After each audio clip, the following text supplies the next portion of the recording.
अध्यक्ष महोदय, आपने हमारी निजी क्षेत्र की साख गिराने के लिए निंदा की है। स्टॉप।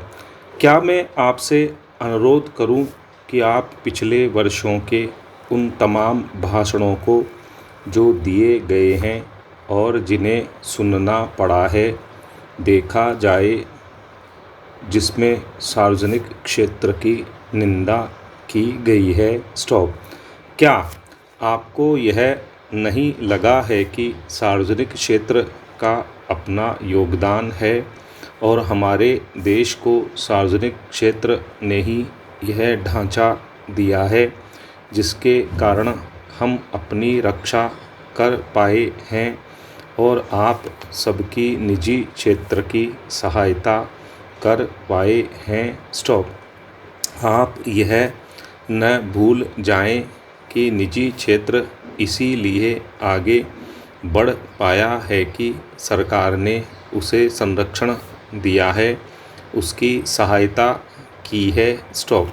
अगर सरकार ने एक भिन्न नीति अपनाई होती तो वह आज उस आधार का निर्माण नहीं कर सकता था जो उसने किया है। स्टॉप।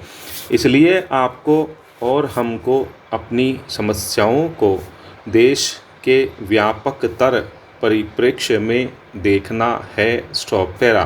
अध्यक्ष महोदय, जैसा कि आपने अपने भाषण में कहा है, जहां अस्थिरता, अनिश्चितता और असुरक्षा हो वहां आर्थिक प्रगति संभव नहीं। स्टॉप। ऐसे वातावरण में और अधिक आर्थिक समता लाने की कोई भी कोशिश ज़्यादा आगे नहीं बढ़ पाएगी और कानून तथा व्यवस्था के भंग होने की प्रत्येक स्थिति में अमीरों की अपेक्षा गरीब लोगों को कहीं ज़्यादा कठिनाई इसमें होती है। स्टॉप।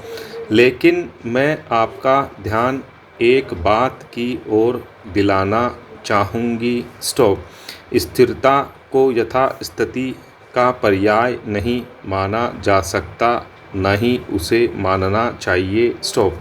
अगर वर्तमान असमानताएं बनी रहती हैं और बढ़ती हैं तो स्थिरता नहीं प्राप्त की जा सकती और यदि हम लोगों की आशा आकांक्षाओं की ओर ध्यान नहीं देंगे तथा शांतिपूर्ण ढंग से परिवर्तन नहीं लाएंगे तो घटनाएं हमें पीछे कर देंगी तथा ये सब परिवर्तन उससे कहीं अधिक उग्रता से होंगे जो आपने आज देखे हैं। स्टॉप।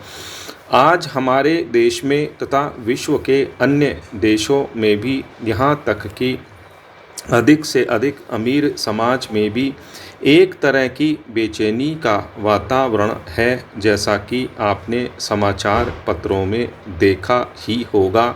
और जो देश अभी हाल तक शांति और समृद्धि के गढ़ माने जाते थे वे अब वैसे नहीं लगते। स्टॉप। सभी देशों में एक नई पीढ़ी आगे आ रही है जिसकी सोच और जिसकी मान्यताएं पुरानी पीढ़ी से नहीं मिलती जुलती। स्टॉप।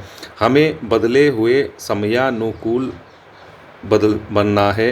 हमें बदलते हुए समयानुकूल बनना है। स्टॉप।